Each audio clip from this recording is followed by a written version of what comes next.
말씀 나누겠습니다. 오늘은 또 새생명 축제를 앞두고 또 그리스도인인가요? 라는 제목으로 오늘 또 함께 말씀을 나누겠습니다. 이 얘기를 하면 여러분들이 좀 웃으실 수도 있는데 저는 종종 이 세상에서 제가 마지막 눈을 감을 때 저를 지켜보는 가족들에게 어떤 말을 내가 남기면 좋을까라는 생각을 종종 해보고는 합니다. 이 자리에 아직 죽음을 생각하기에는 한창 젊은 우리 중고등학생들이나 우리 청년들은요, 이런 생각 거의 하지 않을 거라고 생각을 합니다. 그런데 한 해 한 해 너무도 달라가는 우리 중년 이상의 성도님들은요, 제가 말씀드렸던 이런 생각을 한 번쯤은 해보셨을 거예요. 그럼 제가 이런 생각을 종종 할 때마다 문득문득 제 마음에 떠오르는 그 말이 있는데, 그게 바로 바울의 고백입니다. 빌립보서 3장 17절인데요 함께 보실까요? 우리 함께 한번 읽어보겠습니다. 형제들아, 너희는 함께 나를 본받으라. 그리고 너희가 우리를 본받은 것처럼 그와 같이 행하는 자들을 눈여겨보라. 바울이 뭐라고 말합니까? 형제들아, 너희는 함께 나를 본받아라. 나를 본받아라. 여러분, 이거 정말 놀라운 말이지 않습니까? 가르친 대로, 전한 대로 살지 않고서는 절대 저 말을 할 수가 없어요. 형제들아, 너희는 함께 나를 본받아라. 그러니까 정말 참 진짜 백의 그리스도인으로 살지 않고서는 저 고백을 할 수가 없잖아요.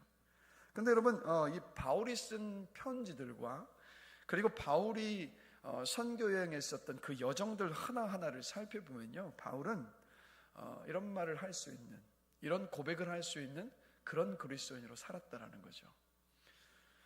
제 바람은요, 그러니까 저도 저런 고백을 하고 싶은데 여러분들도 여러분 인생의 그 마지막에 여러분을 지켜보는 가족들 앞에서, 아니면 믿음의 식구들 앞에서 저런 고백을 할 수 있는 그리스도인들이 되시길 주님의 이름으로 축복합니다.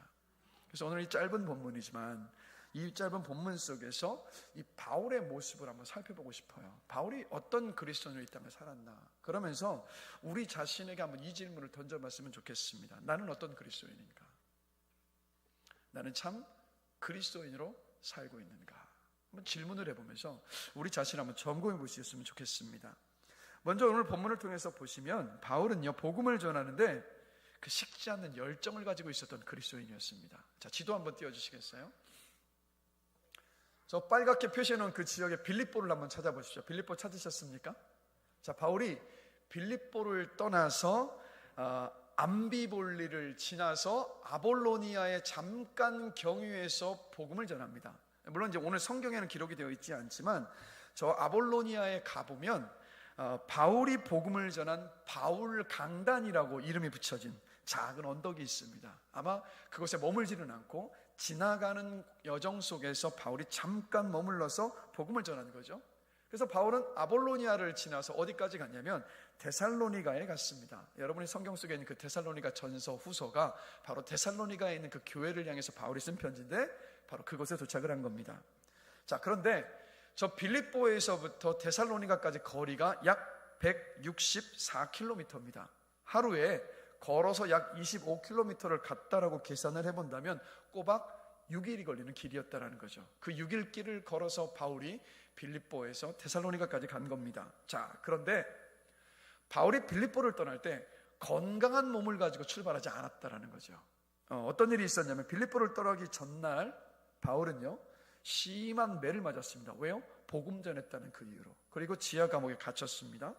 근데 그 감옥 안에서도 밤새 기도하며 찬양을 하다가 하나님이 어떻게 하셨어요? 바울의 이 몸에 있었던 착고를 다 풀어주시고 감옥문을 활짝 열어주셨단 말이에요. 근데 바울은 도망치지 않았죠. 그때 어떻게 합니까? 그 감옥에 있었던 간수에게 복음을 전합니다. 그리고 그날 밤에 어떤 일이 있었냐면 간수의 집에 찾아간 바울이 복음을 전하자 간수와 간수의 온 가족들이 복음을 듣고 예수를 영접합니다. 그래서 그날 밤에 간수와 가족들에게 세례를 베풀었어요. 그리고 바울이 어떻게 한지 아십니까? 다시 감옥으로 돌아옵니다. 그리고 다음날 무죄가 판명이 되자 바울은 그 감옥에서 풀려난 겁니다. 그래서 감옥에서 풀려나자마자 바울이 어느 곳으로 갔냐면 빌립보 교회로 사용하고 있었던 루디아의 집으로 갑니다. 그리고 바울은 루디아의 집에서 빌립보 교회 성도들을 보고 그들을 권면한 후에 그들을 위해서 함께 기도한 후에 바로 그 빌립보를 떠났던 겁니다. 그래서 그 가는 길에 아볼로니아를 지나면서 복음을 전했고, 데살로니가에 도착하자마자 그 성치 않은 몸을 가진 바울이 뭐 했는지 아십니까? 또다시 회당을 찾아가서 복음을 전했다라는 거예요. 자, 이렇게 보면 바울은요, 그냥 복음을 전하는 그 열정에 사로잡힌 사람이었습니다. 몸이 아픔에도 불구하고, 여러분 생각해 보세요. 몸이 매를 맞아서 피투성이가 되고 멍투성이가 되었다면 잠깐 쉬면서 몸을 추스리고 난 다음에 건강을 회복한 다음에 그렇게 복음을 전해도 되잖아요. 근데 바울은 그렇게 하지를 않았어요. 이 마음이, 복음을 전하고 싶은 그 마음이 바울을 가만히 멈추어 세울 수가 없었던 겁니다. 그럼 한번 질문을 던져보고 싶은 것은, 바울은 도대체 어떻게 이렇게 복음을 전하는 일에 열심이었을까? 어떻게 한평생 동안 식지 않는 이 복음을 향한 열정을 가지고 복음을 전하며 살 수 있었던 것일까? 그럼 바울은 골방에서 뭐 기도를 하다가 아니면 그냥 혼자 성경을 읽다가 그렇게 하나님 만나지 않았습니다. 여러분이 아시는 것처럼 바울 어떻게 하나님 만났습니까? 예수님께서 바울에게 네가 어찌하여 나를 핍박하느냐라고 물으셨던, 그리스도인들과 교회를 핍박하며 잡아 가두고 죽였던 그 무리의 우두머리가 누굽니까? 바로 바울이었습니다. 나중에 바울은 자신을 향해서 이렇게 고백을 하죠. 나는 죄인 중에 괴수로다 라고 고백할 만큼 가장 악질이었던 사람, 그 사람이 바로 여러분 바울이었습니다. 근데 예수 믿으러 사람을 잡으러 가는 그 일행들 가운데 누구만 구원의 은혜를 받았냐면 바울만 구원받았다라는 거예요. 같은 날, 같은 시간, 같은 장소에서 같은 목적을 향해서 무리가 함께 걸어가고 있었는데 바울만 구원받았습니다. 그러니까 바울이 이걸 돌아보고 나니까 설명할 방법이 없는 거예요. 왜 나만 주님이 찾아오셔서 만나시고 나를 구원하여 주셨지? 이게 설명할 방법이 없고 이해할 방법이 없는데 한 가지 이것만은 분명했어요. 그건 하나님의 섭리였고 하나님의 전적인 은혜였다라는 거. 우리를 구원해 주신 하나님의 그 은혜도요, 철저한 하나님의 섭리였고 은혜였습니다. 우리도 똑같이 구원받을 만한 자격이 없었던 사람들이니까. 바울은 그날요, 주님이 바울을 찾아오신 그날 하나님의 진노의 심판을 받지 않는 그 은혜를 입은 겁니다. 그럼 지하철 안에서 혹은 지하철역에서 아니면 길거리에서 이런 외침을 한 번쯤은 들어보셨을 거예요. 예수 천당, 불신 지옥. 무슨 말입니까? 예수 믿으면 천국 가고 예수 믿지 않으면 지옥 간다는 말이잖아요. 그런데 많은 사람들이 이 말을 하는, 이 전도 구호를 가지고 전도하는 사람들을 보면서 그들의 태도와 이 구호에 좀 불편해함을 표현하기도 합니다. 왜냐하면 여러분, 복음을 전하는데 우리가 지혜가 있어야 되는 건 맞아요. 우리 복음을 전할 때마다 온유함으로 말할 것을 준비하면서 지혜롭게 전해야만 합니다. 자, 그런데 그럼에도 불구하고요, 우리가 불편해하는 예수 천당, 불신 지옥, 이 구원 속에 잘 생각을 해보시면 모든 사람이 직면한 현실이라는 거죠. 맞는 말이잖아요. 고린도후서 5장 10절 함께 보실까요? 자, 말씀이 이렇게 말합니다. 함께 읽겠습니다. 이는 우리가 다 반드시 그리스도의 심판대 앞에 나타나게 되어 각각 선악간에 그 몸으로 행한 것을 따라 받으려 함이라. 아멘. 히브리서 9장 27절도 보겠습니다. 함께 읽습니다. 한 번 죽는 것은 사람에게 정해진 것이요 그 후에는 심판이 있으리니. 모든 사람은 죽고 나면 천국이냐 지옥이냐의 영원한 운명이 결정되는 하나님의 그 심판대 앞에 반드시 섭니다. 그래서 여러분, 하나님을 믿지 않고 죽는 마지막 죽음을 맞이하는 사람들을 보면 끝까지 죽지 않게 사력을 다하죠. 근데 반대로 예수를 믿고 구원받은 사람은 끝까지 살기 위해서 발버둥 치는 것이 아니라 평온한 가운데 그 죽음을 맞이하죠. 왜 그럴까 생각해 보면, 여러분, 스데반 집사님이 돌에 맞아서 순교당할 때 그때 벌어진 일을 성경에서 어떻게 기록합니까? 스데반이 무엇을 보고 있었죠? 하늘이 열려서 하늘에 계시는 예수님과 하나님을 봤잖아요. 무슨 말이냐면 우리는 아직 살아있기 때문에 몰라요. 그러나 우리의 육신의 죽음이 끝나는 그 임종 직전이 딱 되면요, 영안이 열려서 예수 믿는 자에게는 천국이 보이고 그렇지 않은 사람에게는 지옥이 보인다는 거. 우리 모두는 그 심판대 앞에 반드시 섭니다. 자, 그럼 제가 생각해 보고 싶은 것은 우리 사람에 대해서 생각을 해보고 싶은데 질문할게요. 사람은 선합니까? 악합니까? 네, 악합니다라는 대답이 바로 나와야 되는데, 주저주저 하고 계시다는 마음속에 이런 생각을 하셨다라는 얘기예요. 선한 사람도 있고 악한 사람도 있는 거죠 라고요. 자, 근데 또 다시 한번 질문을 던져볼게요. 그러면 나는 선한 사람입니까? 악한 사람입니까? 이러면 답이 분명해지죠. 악한 사람이라는 거. 사실 우리 좀 솔직해져야 되는데, 우리 좀 막 화나지 않은 척, 미워하지 않는 척, 귀찮아하지 않는 척, 싫어하지 않는 척, 욕심 없는 척, 더럽지 않은 척 하면서 살잖아요. 저도 오늘 그렇지 않은 척 이 자리에 서 있잖아요. 근데 우리는 어떻게 생각하냐면, 나를 잘 숨기면 착한 사람이 되는 것 같게 느끼거든요. 그런데 사실 우리 내면을 내가 한번 돌아보면 우리 모두에는 거부할 수 없는 악한 본성이 다 있잖아요. 그래서 성경이 뭐라고 말씀합니까? 로마서 3장 23절에서 모든 사람이 죄를 범하였음에 하나님의 영광에 이르지 못하더니라고 분명히 말씀하죠. 성경은 그냥 딱 집어서 얘기합니다. 모든 사람은 죄인이라고. 모든 사람은 여러분 죄인입니다. 자, 그런데 일반적으로 죄라고 하면 뭘 먼저 생각을 하냐면 법을 어기거나 뭐 비윤리적인 행동을 하는 것을 죄라고 생각을 합니다. 아니에요, 여러분. 그거는요, 죄의 결과고 열매일 뿐이지 그것 자체가 죄가 아닙니다. 성경은요, 죄에 대해서 이렇게 분명히 말씀합니다. 예수님께서 말씀하셨죠. 요한복음 16장 9절입니다. 우리 함께 한 목소리로 읽어보겠습니다. 죄에 대하여라 함은 그들이 나를 믿지 아니하며. 아멘. 여러분, 죄가 뭐라고요? 예수님을 믿지 않는 것이 여러분 죄입니다. 그러니까 하나님이 보실 때 인간의 가장 큰 죄는 뭐냐면 하나님이신 예수님을 믿지 않는 것이 죄예요. 이 죄가, 이 죄의 뿌리로부터 법을 어기고 다른 사람들을 미워하고 비윤리적인 행동을 하는 이 열매들이 여러분 나타난다는 겁니다. 그래서 여러분, 사람의 삶에, 인간의 삶에 고통이 있고 불행한 이유가 바로 여러분 여기에 있다는 것을 아셔야 돼요. 그러니까 하나님이신 예수님을 인정하지 않아요. 믿지를 않습니다. 근데 그럼 무슨 말입니까? 자, 인간은 여러분 유한한 존재입니까? 무한한 존재입니까?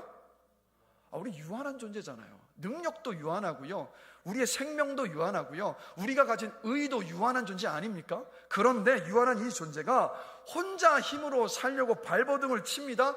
그렇게 살아가면서 우리가 인생 속에서 맞닥뜨리는 게 뭐예요? 내가 도저히 감당할 수 없는 인생의 골리앗을 만나잖아요. 그때마다 우리 어떻습니까? 막 죽겠다고 발버둥을 치며 몸부림을 치지 않습니까? 이런 일들을 끊임없이 반복해요. 내 혼자 힘으로 뚫고 넘어뜨려야 되니까. 그리고 예수님을 인정하지 않고 믿지 않으니까, 자, 세상의 중심이 여러분 누구죠? 나잖아요. 나.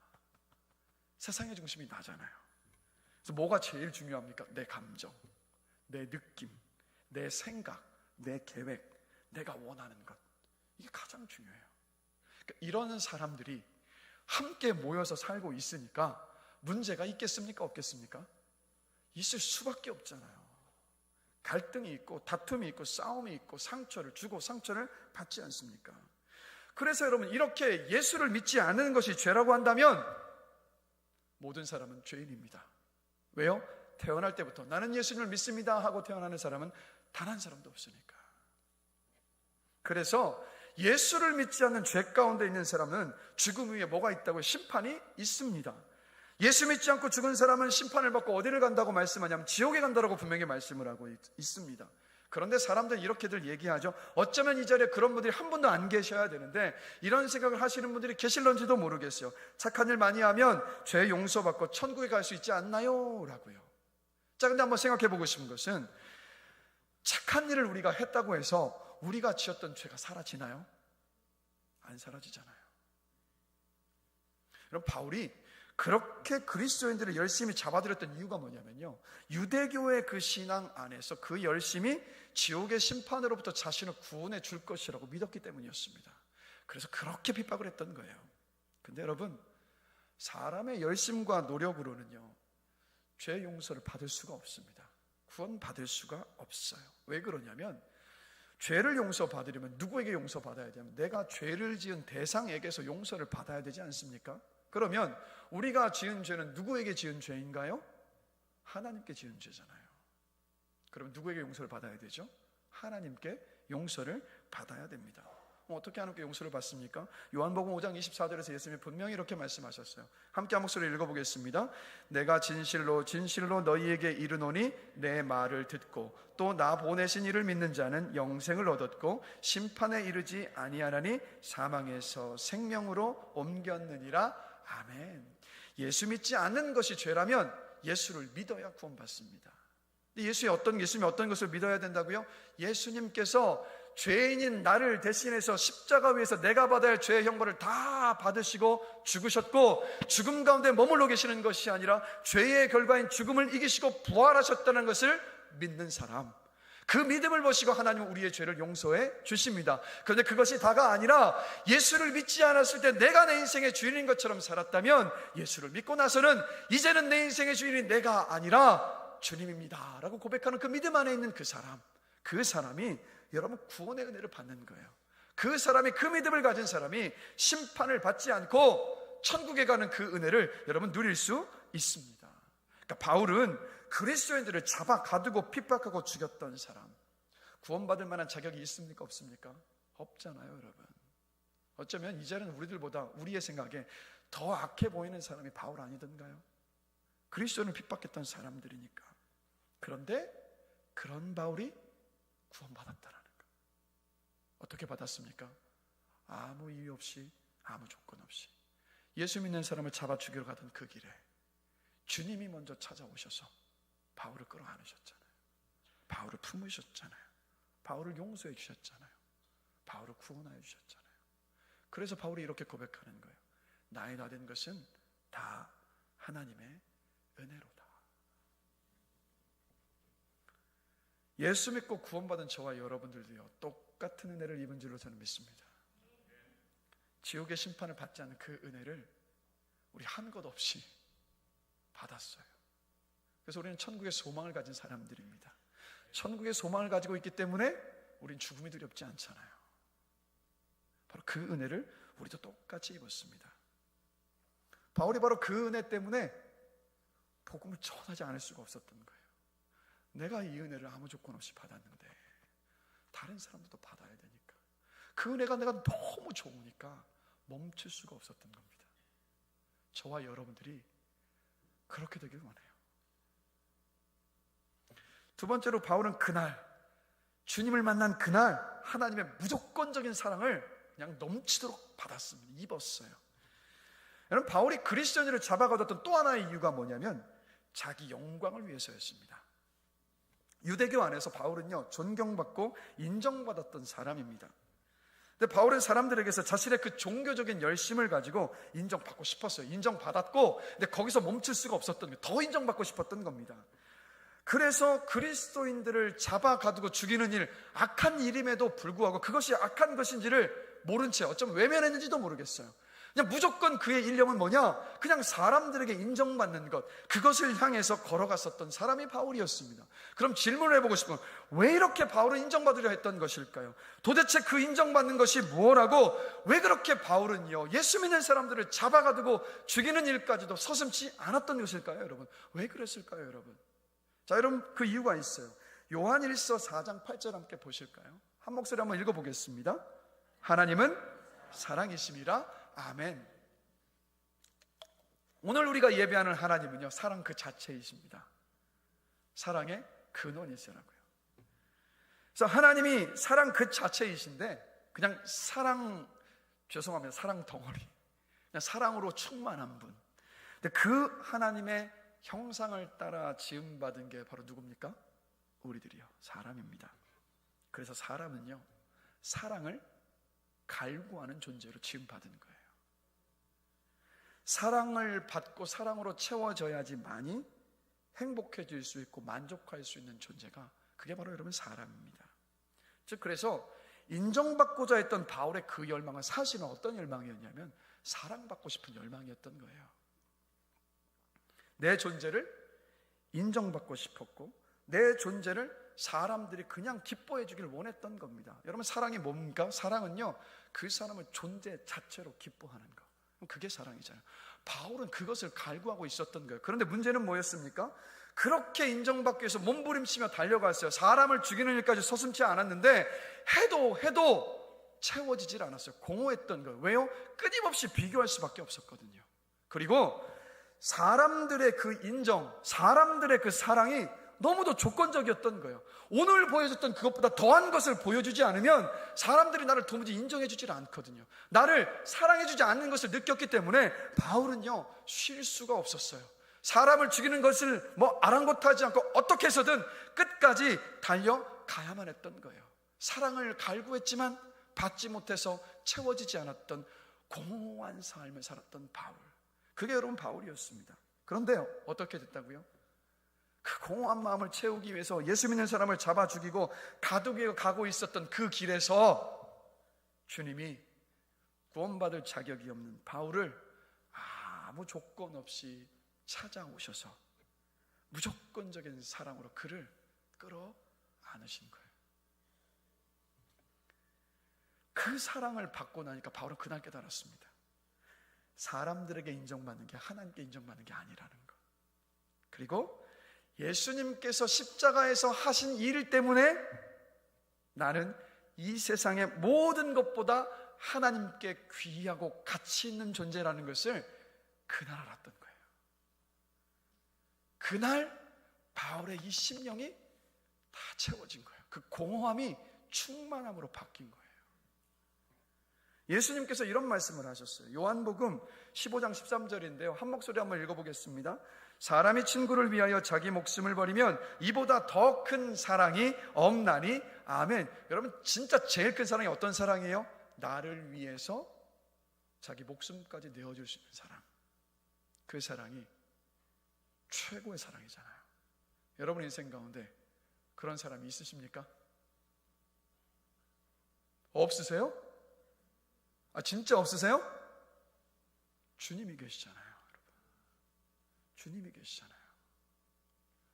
여러분 주변에 어느 누구도요, 예수님처럼 여러분을 위해서 생명까지 내줄 수 있는 사람 없습니다. 근데 우리 주님은 주셨어요. 주저 하시다가 마지못해서 억지로 로마 군병들에 끌려서 그렇게 생명을 주신 게 아니라 본인이 결단을 하시고 기꺼이 그 길을 걸어가시고 십자가 위에서 당신의 생명을 여러분에게 내어 주셨습니다. 그 이유는 뭘까요? 여러분 사랑하셨어요. 여러분을 너무 사랑하셨어요. 여러분, 하나님께서 자신의 생명과 맞바꾸신 여러분을 어떻게 귀하게 여기지 않으실 수 있겠습니까? 자신의 생명과 맞바꾸시고 여러분을 살리신 우리 주님께서 여러분을 어떻게 사랑하시지 않으시겠어요? 여러분, 하나님 여러분 너무 사랑하십니다. 너무 사랑하신다고요. 근데 제 기도는 뭐냐면, 이 신앙생활을 오래 하다 보면 화석화돼 버리는 것 같아요. 신앙이 화석화되는 것 같아요. 그냥 딱딱하고 굳어져 버려서 하나님 여러분 사랑하십니다 하면 알아요 라고 말은 하는데 그게 내 삶에 와닿질 않거든요. 여러분은 어떠세요? 하나님께서 여러분을 사랑하신다는 그 사실이 관념으로 굳어져서 화석화되어 있는 게 아니라 여러분의 삶에서 다시 한번 깊이 경험되어지는 은혜가 있기를 간절히 기도합니다. 여러분이 지금 진짜 기도해야 되는 기도 제목이 뭔지 아세요? 상황과 문제 해결을 놓고 기도하는 게 먼저가 아니에요. 하나님이 나를 사랑하신다는 것을 다시 경험하고 누리게 하도록 여러분 기도하십시오. 왜인지 아십니까? 하나님이 나를 사랑하신다는 거 알면요, 문제와 상황들 넘어가게 하실 것을 당연히 알거든요. 하나님이 나를 버리시지 않을 것이라는 것 확신할 수 있거든요.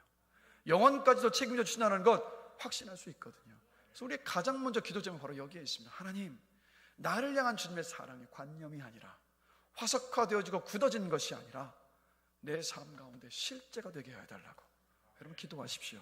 기도하시면 하나님께서 그 사랑 다시 한번 누리고 경험하게 하실 것을 저는 확신합니다. 그래서 주님의 무조건적인 사랑을 받은 그날부터 바울에게는요, 더 이상 사람들의 인정과 칭찬은요 중요하지를 않았어요.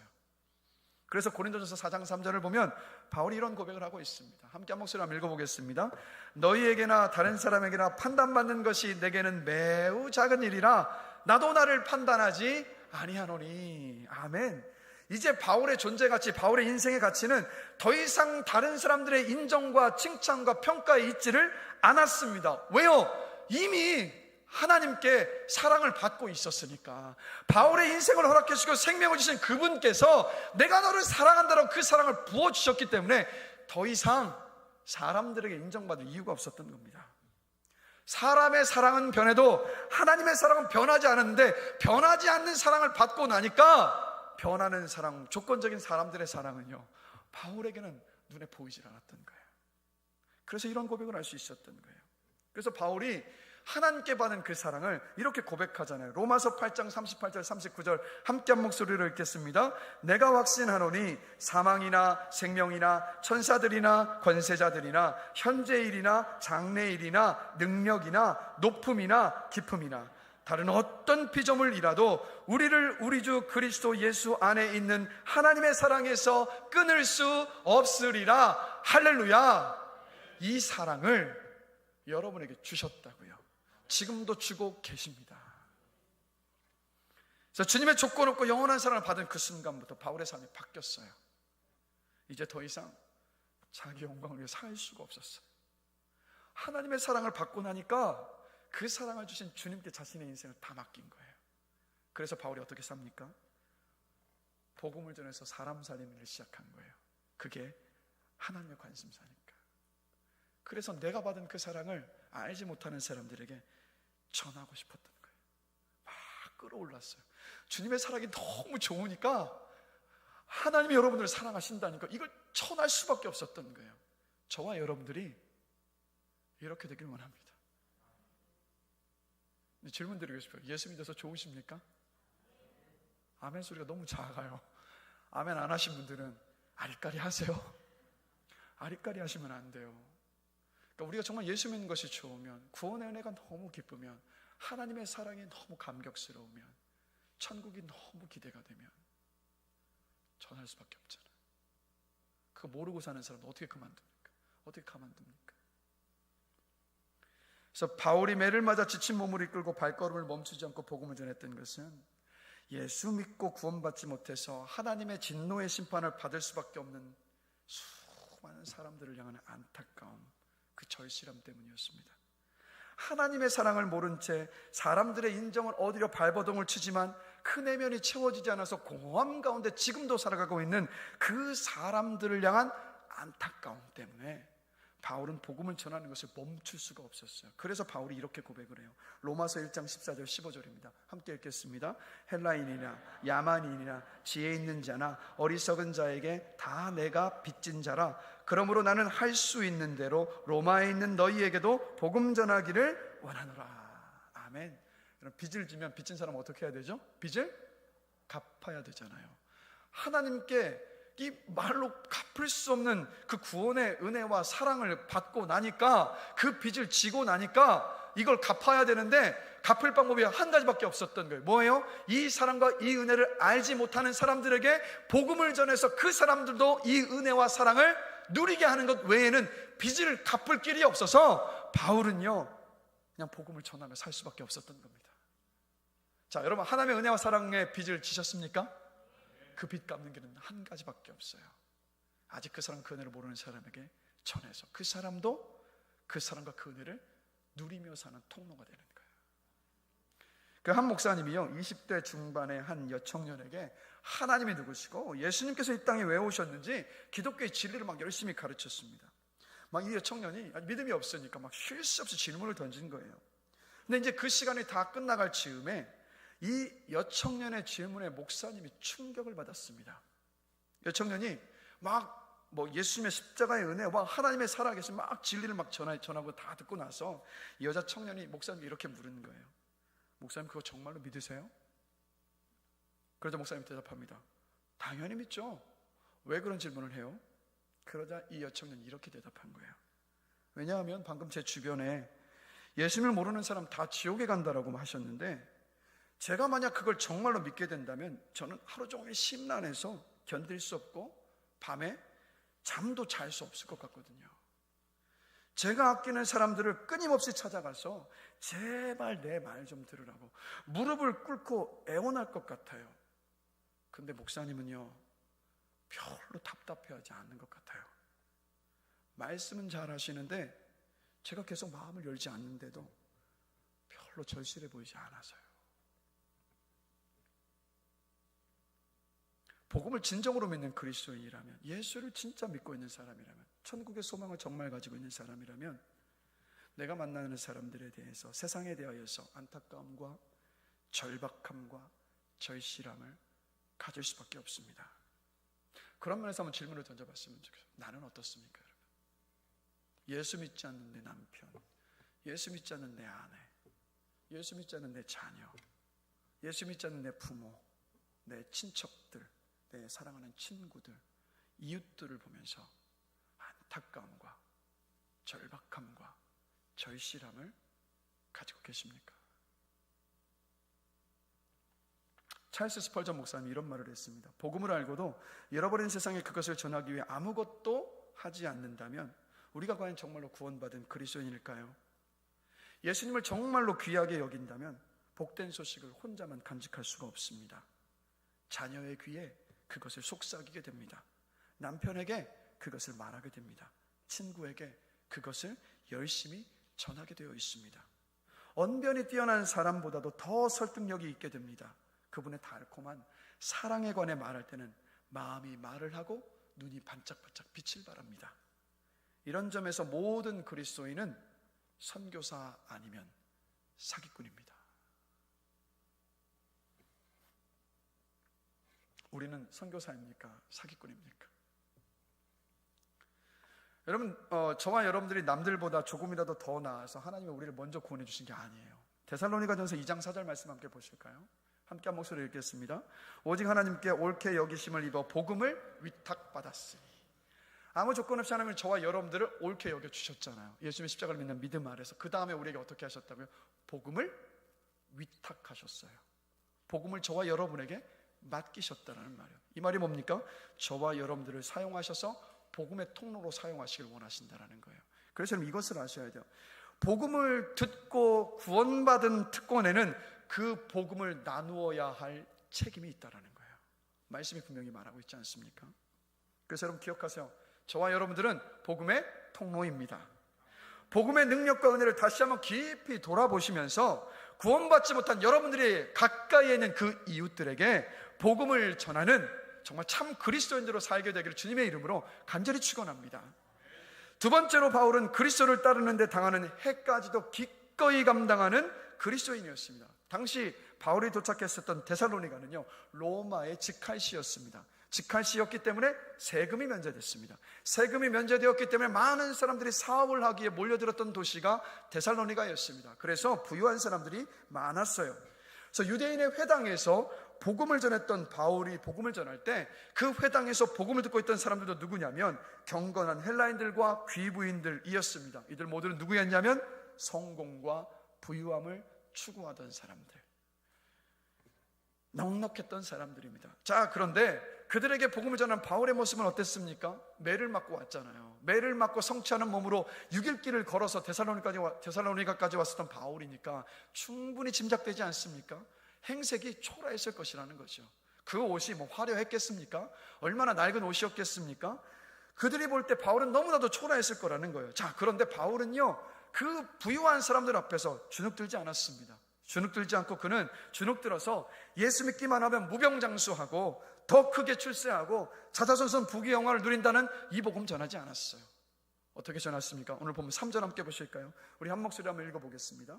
뜻을 풀어 그리스도가 해를 받고 죽은 자 가운데서 전하는 이 예수가 곧 그리스도라 하니. 바울이 어떻게 전했습니까? 예수님께서 자신을 위해서 해를 받으시는 것을 개의치 않으시고 죽으시고 부활하였다는 복음을 전했습니다. 예수 그리스도를 쫓는다라는 것은 예수 그리스도를 본받아서 예수 그리스도의 뜻을 위해서 내가 받아야 할 해가 있다 할지라도 그것을 기꺼이 받는 사람이 참 구원받은 사람이라는 복음을 전했던 겁니다. 바울의 이 복음에 큰 무리의 헬라인들과 귀부인들이 받아들였어요. 이게 무슨 뜻입니까? 내 죄를 위해서 십자가의 해를 받고 죽으셨다가 부활하신 주님을 따르겠다라는 고백이었어요. 주님을 따르기 위해 받는 해까지도 기꺼이 감수하겠다라는 여러분 고백이었다라는 겁니다. 그래서 여러분 기억하세요. 예수를 따르는 것은요, 주님처럼 해를 받는 것까지도 감수하는 것이 예수 따르는 겁니다. 이게 제 말이 아니라 로마서 8장 17절 말씀 보실까요? 함께 한 목소리를 읽어보겠습니다. 자녀이면 또한 상속자 곧 하나님의 상속자요 그리스도와 함께한 상속자니 우리가 그와 함께 영광을 받기 위하여 고난도 함께 받아야 할 것이니라. 아멘. 주님의 말씀이거든요. 자, 그러면 생각해 보시면 왜 주님을 따르는데 우리가 해를 받습니까? 이유가 있죠. 자, 여러분 그리스도인이 된다라는 것은 뭐냐면 자기 중심적으로 살던 사람이 주의 뜻대로 사는 게 바로 그리스도인이 되는 거 아니겠어요? 인생의 주인이 바뀐 사건이니까. 자기 이익을 위해서 살던 사람이 공익을 지키면서 정직하게 사는 것이 그리스도인입니다. 이기적인 삶을 살던 내가 예수를 만나고 예수를 내 인생의 주인으로 인정하고 나니까 이제는 남을 위해서 이타적으로 살게 되는 것, 이게 그리스도인이 된다는 말의 의미잖아요. 그래서 그리스도인이 된다는 것은 뭐냐면 예수 믿기 전과 비교해보면 기꺼이 그 해를 감수하겠다는 말과 같잖아요. 고려대학교 사회심리학자인 허태균 교수의 강의를 보니까 그 어떤 사물이나 행동에 대해서 좋아합니까? 싫어합니까? 라고 물으면요, 이 서양 사람들은요 좋거나 싫거나가 분명하다고 합니다. 자, 그런데 한국 사람들은요 좋아합니까? 싫어합니까? 하면요 중간에 표시를 한대요. 좋기도 하고 나쁜 면도 있다라는 거죠. 그러면서 일본의 버스와 지하철 사진을 교수님이 보여주는데 참 특이했던 것이 뭐냐면 지하철 안에 빈자리가 많아요. 근데 사람들이 앉자고 서서 가요. 그래서 그 이유가 뭔가 일본 사람들에게 물어보니까 이렇게 답하더랍니다. 버스나 지하철을 타겠다는 것은 서서 갈 것을 각오하고 탄 것이기 때문에 굳이 서서 가도 그만이라는 거예요. 내가 편하게 갈 것 같으면 택시 타고 가면 되니까. 그래서 자리가 비어 있어도 앉질 않고 서 있다라는 겁니다. 자, 일본 사람들은 이런데 한국 사람들은 어떨까요? 뭐 한국 사람이 아니라 우리는 어떤가요? 우리는 무조건 앉아야죠.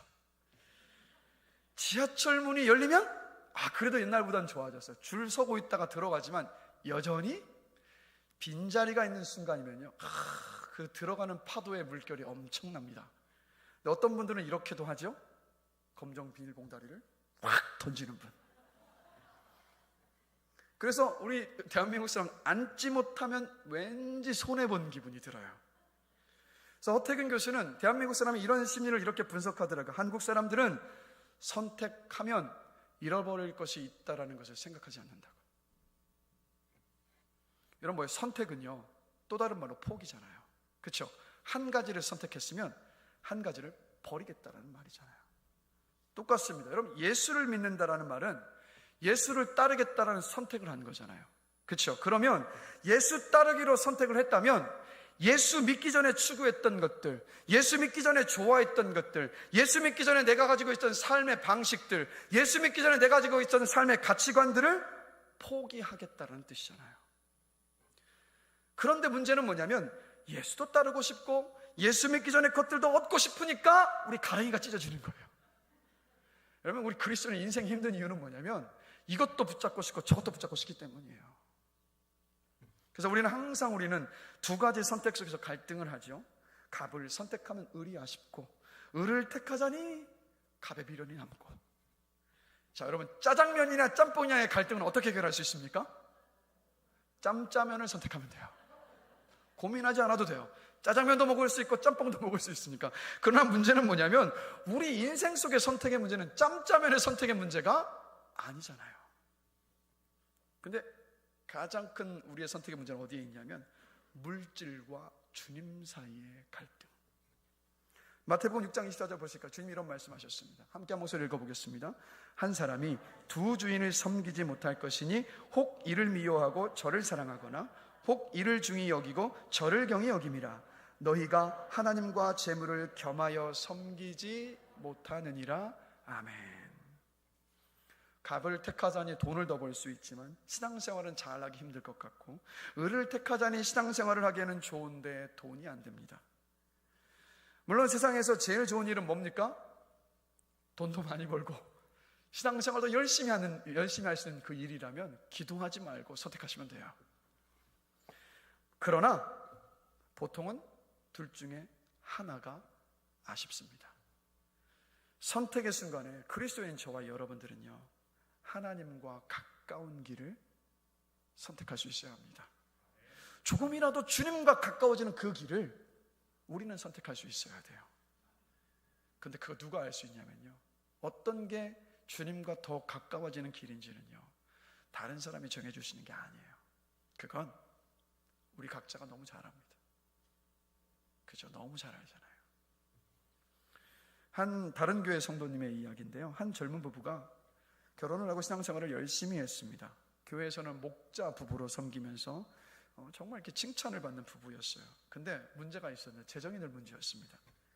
뭐 실력도 좋고 전공도 좋지만 경험이 많지 않으니까 좋은 일자리를 구하는 것이 여의치가 않았던 거예요. 그런데 어느 날 새로운 회사에서 스카우트 제의를 받았습니다. 혜택도 파격적이었고요, 연봉도 2배였습니다. 근데 한 가지 조건이 있었어요. 3년 동안 신생회사니까 회사가 안정이 될 때까지 주일 오전 시간만 제외하고는 나머지 시간은 회사에 와서 회사에 온전히 전념해야 한다는 조건이었습니다. 그래도 감사한 것은 주일 오전 예배를 드릴 수 있도록 배려를 해준 겁니다. 자, 그런데 이 좋은 제안에도 불구하고요, 한 가지 해결해야 될 문제가 이 부부에게 있었어요. 어떤 문제입니까? 목자로 목장 모임을 인도해야 하는 금요일 저녁을 포기해야 됐던 거예요. 그런데 이 젊은 부부는 그냥 좋은 조건이 그냥 덥석 갔었던 것이 아니라 목사님께 기도를 부탁을 하고 일주일간 이 문제로 함께 기도를 한 겁니다. 그리고 일주일 동안 기도를 하고 나서 목사님께 찾아와서 하는 말이 그 회사에 가지 않기로 했다라는 거예요. 그 목사님이 하시는 말씀이, 이 부부는요, 무엇을 선택해도 하나님을 잘 믿는 그리스도인으로 살 사람들입니다. 3년 후에 다시 멋지게 목자가 돼서 그동안 못다 했던 교회를 위한 섬김도 넉넉히 감당할 수 있는 그런 사람들입니다. 그런데도 일주일간의 기도 후에 그 회사에 가지 않기로 결정했던 이유가 뭐였냐면 바로 이 이유였습니다. 이렇게 고백해요. 목사님, 제가 그 회사로 간다고 해도 신앙생활을 잘 할 수는 있을 겁니다. 그런데 제가 앞으로 살면서 수많은 선택을 해야 될 텐데 그 선택의 기준이 돈이 되어서는 안 된다는 생각을 했습니다. 더 많은 연봉 외에는 그 회사로 가야 할 이유를 저는 찾지 못했습니다. 목장을 희생시키면서까지 가야 하는 그 이유가 하나님의 부르심이 아니라 돈이라면 저는 가지 않겠습니다 라고 고백한 거예요. 양떼를 위해 물질을 포기한 거죠. 주님과 좀 더 가까이 하기 위해서 더 배고픈 삶을 선택한 겁니다. 물질과 주님을 겸하여 섬길 수 없을 때 주님 편에 서기로 했던 겁니다. 부르심과 물질 앞에서 부르심의 음성에 순종했습니다. 비록 오늘 하루를 배고픔과 싸우면서 살아야 한다 할지라도 이 부부는요, 주님 앞에 성공한 부부이지 않습니까? 그런데 여러분, 놀랍게도 여러분이 기대하시는 것처럼 하나님은요, 더 좋은 직장을 열어주셨을까요? 안 주셨을까요? 주셨다라는 거죠. 모든 삶의 순간에요, 해를 입어도 고난을 감내해야 한다 할지라도 매일 주님과 가까워지는 선택을 하는 바알과 같은 그리스도인이 되기를 주님의 이름으로 간절히 기도합니다. 왜요?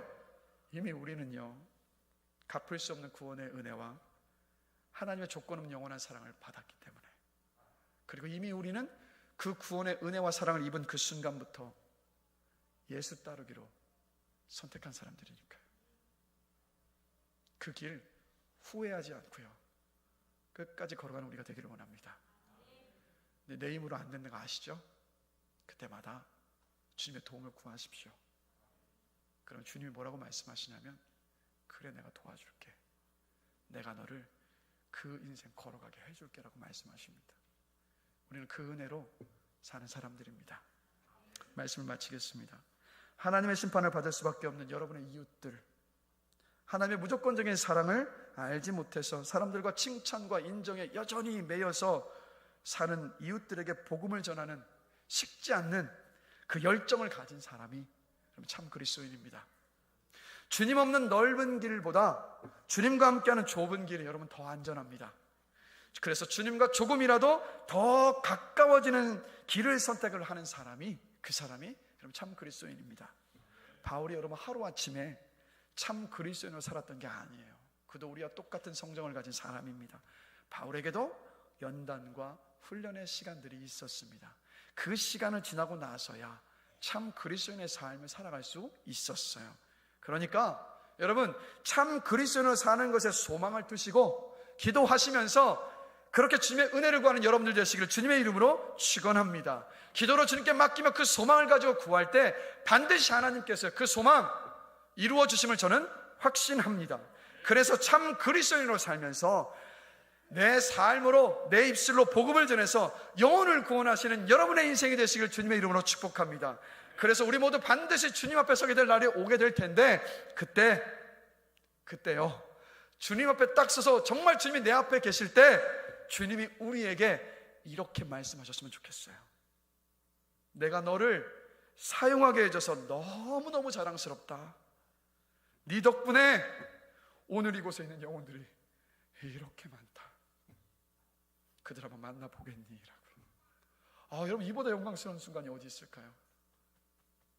여러분 정말 지혜로운 사람이 누군지 아십니까?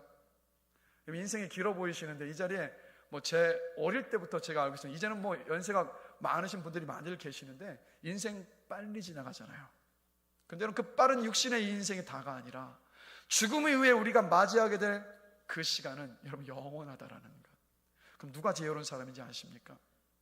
잠깐 아침 안개처럼 쉬이 지나가는 이 땅의 것에만 목을 메어 사는 사람이 아니라 영혼을 준비하는 사람이 지혜로운 사람이에요. 바람은요, 저도 여러분들도 영혼을 준비하는 지혜로운 사람이길 원합니다. 나중에 영혼의 시간 앞에서 진짜 만족할 수 있는 사람, 진짜 행복할 수 있는 사람, 그런 분들이 되시길 주님의 이름으로 축복합니다.